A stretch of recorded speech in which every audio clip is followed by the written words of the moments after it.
Okay, there's that.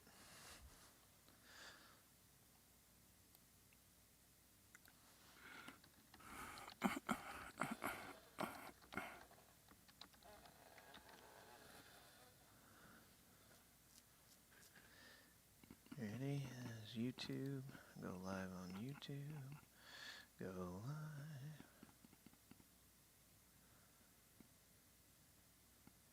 I gotta give it a quick title. Edit. Edit.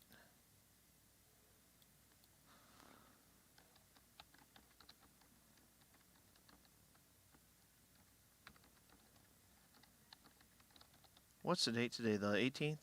Yep.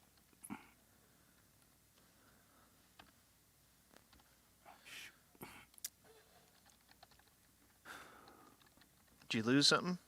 No, I was supposed to do something. My wife been telling me for 2 days to do it.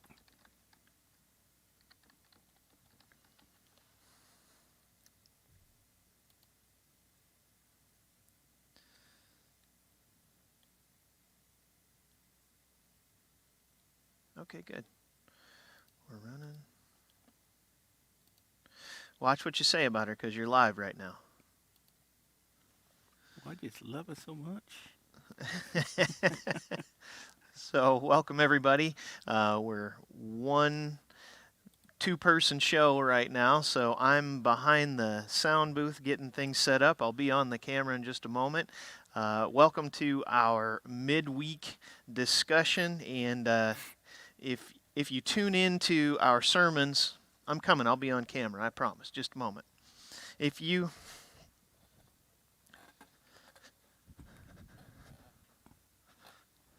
Hey, look at that. Here I am. Hey, howdy. Welcome again. We're up on YouTube Live and Facebook Live, and so I'm Ben. This is Pastor Curtis, and if you follow our sermons on Sunday morning, you know that Pastor Curtis usually finishes up with a midweek or a discussion question. And early on in COVID, we were doing this pretty regular where we'd get together and have a discussion about it on camera. As we said back then, if you were with us, Curtis and I do this all the time anyway, and so it kind of works out good. We're usually pretty prepped for it, but we've been kind of busy through the summer and kind of we're back in person, and so we haven't done this for a while. So this is the first time since the spring, so but we're back to it now. And this week, the discussion question was, Why doesn't God just reveal all the details of his plan to us? Instead of making us wait, instead of making us watch and Yeah. unfold in pieces, why don't you just give us the whole thing? yeah, why doesn't he just give us the whole thing? I mean, we struggle and we fight and we pray and we wrestle. And so I'm going to pull up my questions here. If you got something you can start in on, well. Okay. Well, we were in a series called Certainty for Uncertain Times, and we started and finished in the book of Habakkuk. And Habakkuk was questioning. First, it was, God, why don't you answer my prayers? And then, God, why don't you do something about the sin of your people? And then God said, okay, I will. And he told him not to send the Babylonians, and he didn't like that. And he said, why send them? They're more wicked than your own people. And so, he just had these questions he kept answering, and God kept graciously answering those questions. But he wasn't happy. He didn't see it coming, and so that's a lot like us. We wonder, why doesn't God do things this way? And then when he shows us, or if he tells us in his word how he's doing certain things, we still struggle. We still wrestle.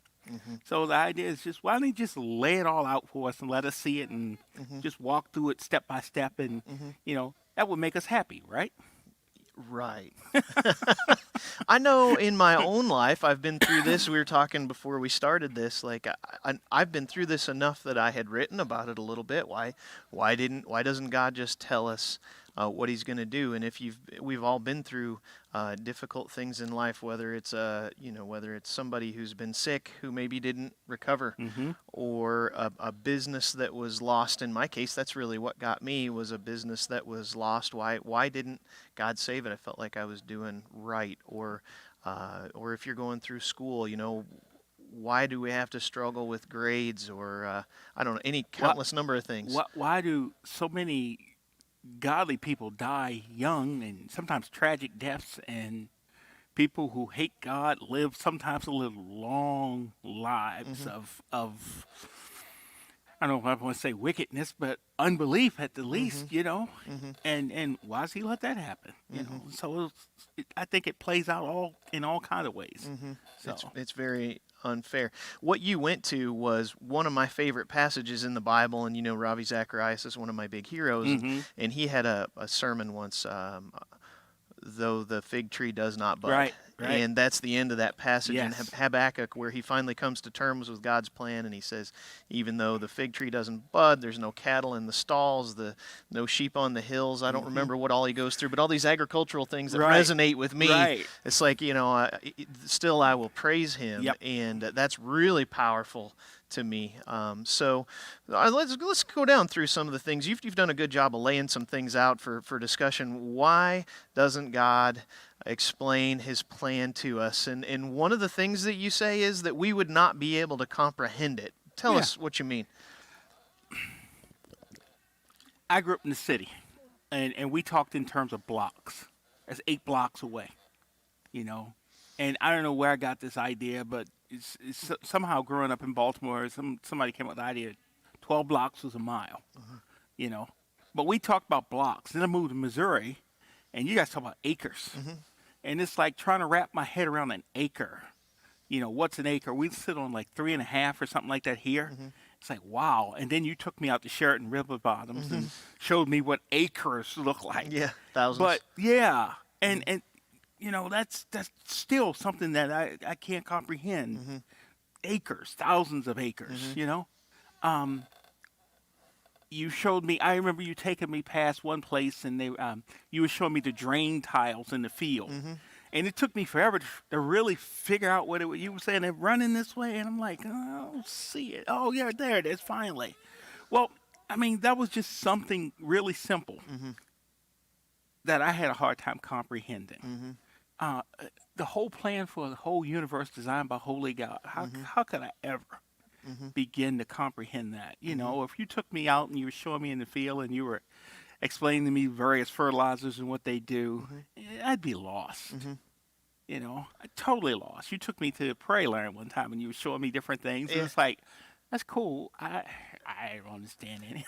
But and yet that stuff's really fairly simple compared to what Right. God's talking The about. whole plan for the universe. Yeah. I'm sorry, go ahead. No, I was thinking one of the things of course, C.S. Lewis is another one I love to read, and C.S. Lewis often, I think it was in Mere Christianity, talked about how to comprehend the eternal down here on earth, and I think I've told you this before. He talks about, if our world here could be compared to a 2-dimensional drawing, and God's eternity is the equivalent of 3-dimensional objects.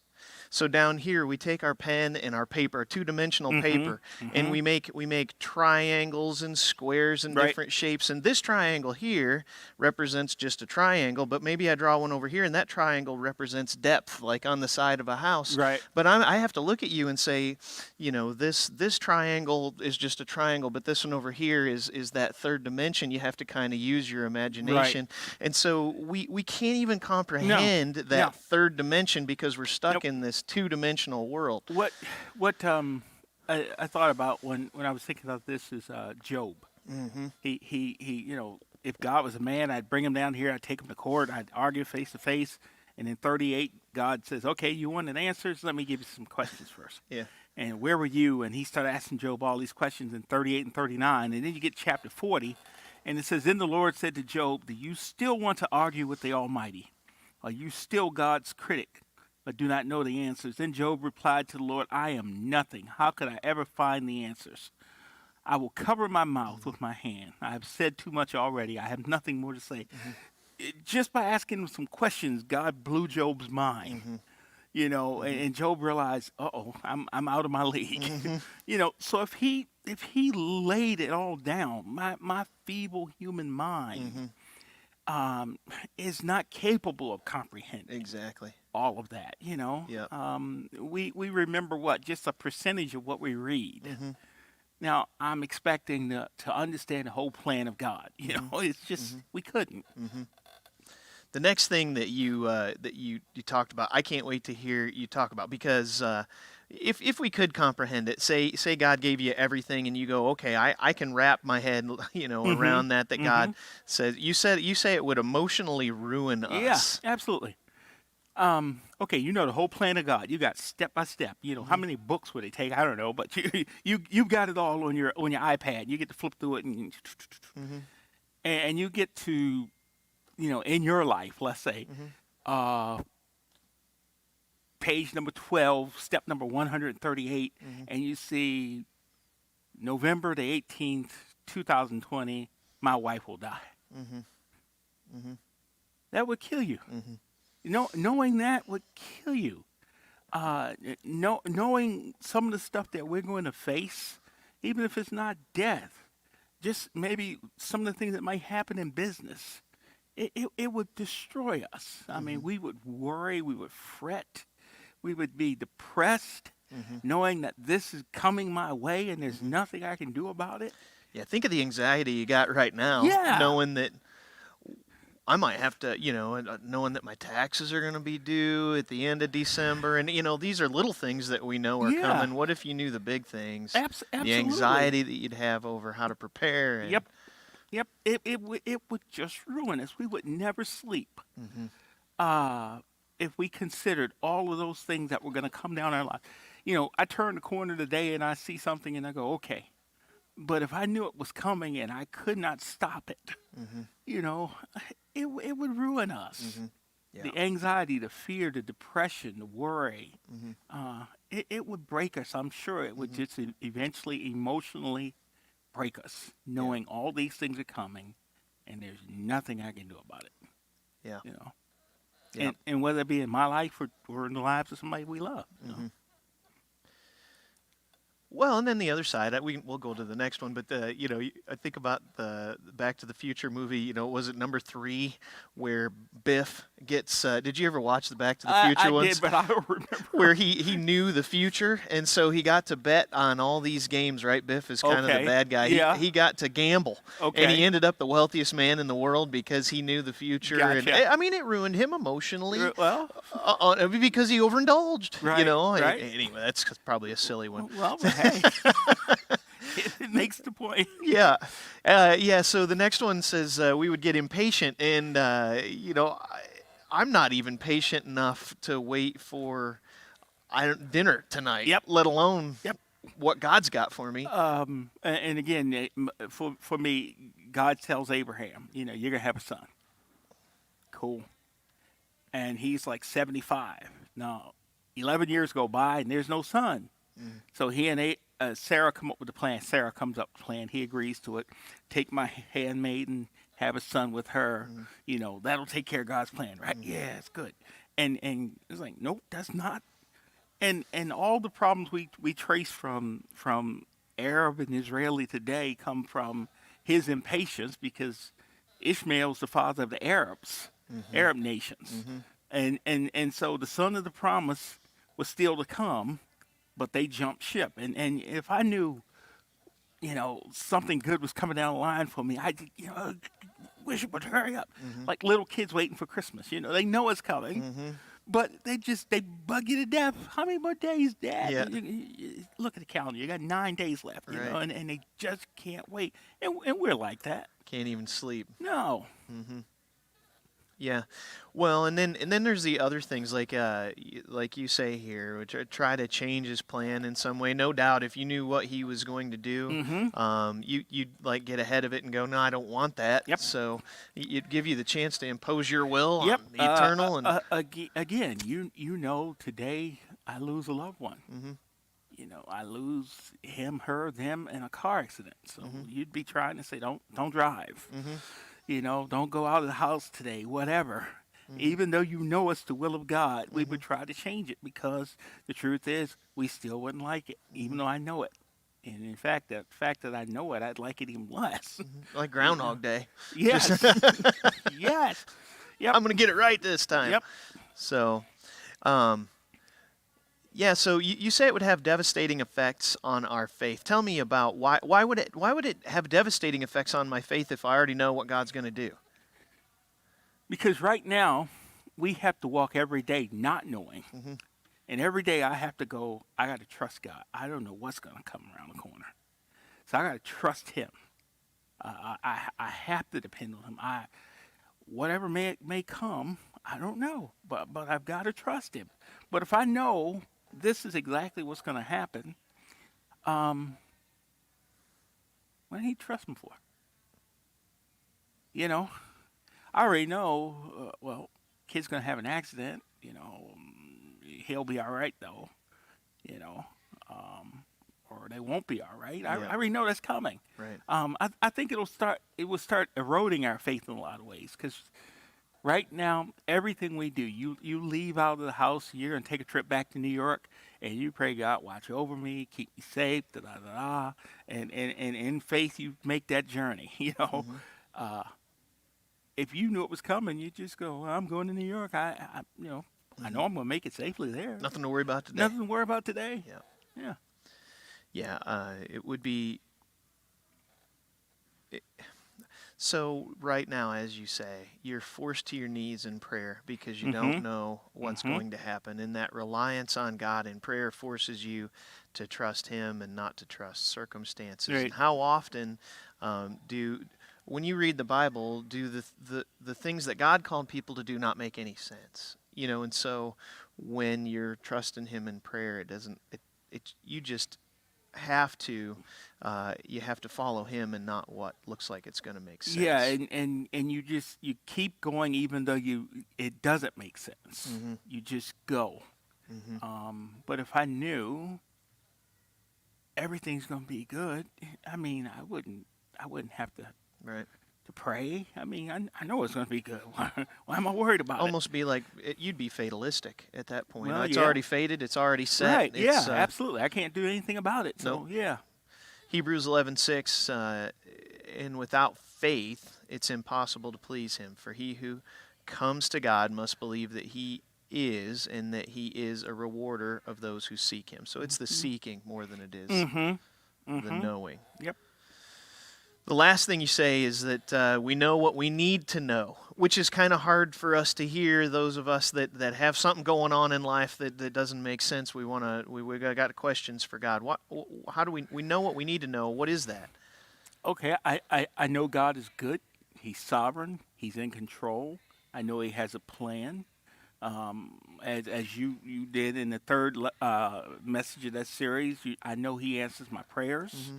I know He cares. So everything I need to know about walking with Him, I've got already. Peter says He's given us everything that pertains to life and godliness. So I know this: He's got a plan. He's going to be working that plan out. That plan is for His glory and my good.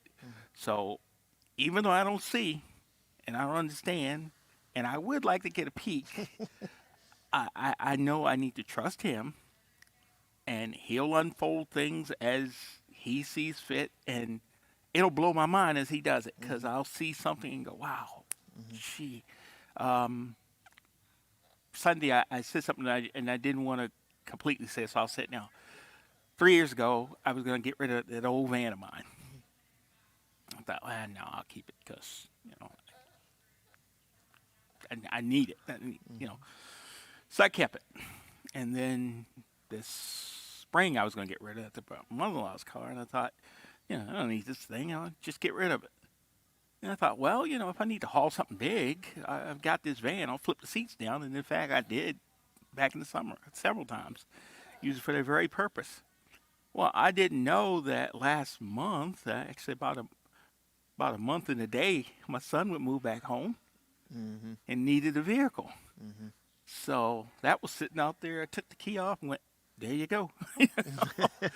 Well, again, that's God working out that plan. I see that step by step, and then I go, wow, that's why Hmm. He didn't have me do that 3 years ago. That's why Yep. He didn't have me do that this summer. Because He knew. I didn't know that was coming. Hmm. That was the last thing in the world I expected Hmm. was that. But He knew it was coming. And so, even though I was going, I'm going to get rid of it. Somehow he was, no, no, no, no. Hold on. Yeah, Yeah. yeah. And so, I think we go through life and we have the testimony of Scripture. We have our own testimonies. We have testimonies of other believers to watch. When you preached, you had 3 testimonies from people in our church, and you see how things happened, and they didn't see what was going to happen. They didn't know, and then they saw God work it out for them as they walked with Him and trusted Him. They knew He's got it in control. He's got a plan. I just got to trust Him, and they saw it unfold. It blew their minds, and we all rejoiced with them when we saw those things. And I think he's told us everything we really need to know. Your employees don't need to know how much money is in the bank. They just need to know that they work for you and you're going to pay them. Where the money's coming from. They don't need to know that. They just need to know, well, I work for the Ostics, and the Ostics pay me, and they pay me when they're supposed to pay me. Yeah. How they get the money, I don't think they care. Yeah. They just know, I know these guys. And I think same with us, with God. I don't need to know how He's going to do it. I just need to know that He's promised that He's going to lead me and guide me in this life. He's going to love me and care for me and protect me. He's going to work out His will in my life. And I just need to trust Him to do that. And so I don't need to know all the details of everything else. And, none of us do. We just need to walk with Him and watch Him unfold things along the way and let us go, wow, I can't believe that happened, that worked that way. I know for me, the time that I felt like I really had to trust God and didn't understand His plan and had to walk in faith, and when I say walk in faith, I don't mean in such a way where that's a proud thing, because it was a messy thing. Walking in faith wasn't easy. It wasn't me, doing it all right. And it was a lot of doubt and a lot of second guessing. So anyway, the time in my life when I had to walk really in faith and didn't understand God's plan, I think if He'd have given me everything I wanted or given me the timeline for everything, I would have not received the thing that I really needed, and that was to know that He cared. Let's see if I can make this make sense. Like when it all came together and I had to walk in faith and do things that really didn't make sense at the time but were right, because I knew that was what God wanted me to do. When all of that came together, it showed me that God cared enough for me that He put that together, and that He really knew what I needed better than I needed at better than I knew what I needed at the time, and that it totally transformed my life knowing that when it was all over. And it was much more than just me receiving what I wanted. It was more about God stepping in and saying, all right, see, I'm forming you. I'm making you into something, and I care enough to do that for you, And so we know what we need to know. Yeah. And it's just, that's hard because we want to know more. But what I need to know, I do. I don't understand one bit how, the internet works outside of I type in where I want to go and I get there. Really, what I need to know. Now, other people, may obviously need to know more about the internet, but what I need to know, I know. I know how to find what I want to find. I know how to get to. If I want to download a song, I know how to do that, But in life, it's the same way, just constantly. We don't have to know everything about life. We just need to know that there are people who know what they're doing, and I need to trust them. Well, I got to create a universe who knows what He's doing in every circumstance, about everything, in regards to everybody. I really couldn't understand it anyway, so I don't need to know about how He's working all that out. I just need to know this is what He said in His Word, that I can trust Him, that He's dependable, that He's got my back, if you will. And so, okay, good enough. So as I do my part, I can just walk through life and watch Him do His. So we know what we need. Maybe not what we want to know, I'd like to know if the Bills ever going to win the Super Bowl. Yeah. But I know what I need to know. Yeah. I know that, he sent the Savior. I gave my life to that Savior. Because I did, I have an eternal relationship with Him. I'll never spend, I'm never going to go to hell, not for 1 second. I'll spend my eternity in His presence. The central questions of life are answered. Absolutely. Yeah. Yep, Where did I absolutely. come from? Why am I here? Where am I going? How should I live and where Yep, am I going? Yep, So, they're all answered. And, Yeah. and so everything else is just our curiosity, Yeah. which would not be satisfied even if He told us. Yeah. We would still not like it or still have questions. Do you mind if I drop a challenge question on you? Like, Absolutely. it's gonna. All right. So I'm the skeptic. We've been watching House at our place Mm-hmm. lately, and House is he loves to challenge the Christians and the people of faith, Right. and it's all about knowing everything to Right. him, and he's just a good example of Bill Nye would be that kind of guy too, Mm-hmm. right? So I think the argument that they would have for us Christians is don't you want to know? Isn't it good to know more? Isn't it good to try to understand why do you just turn it over in faith? Isn't that too simple? Mm-hmm. Am I asking a question that's Right. worthwhile asking? Yeah, I think so. Yeah, it's a good question. I mean, it's good for us to learn and try to understand everything about our world, is it not? It is, and yet they ask that question, but they don't know. Exactly. They're making guesses. Okay, so they're making guesses about the nature of reality.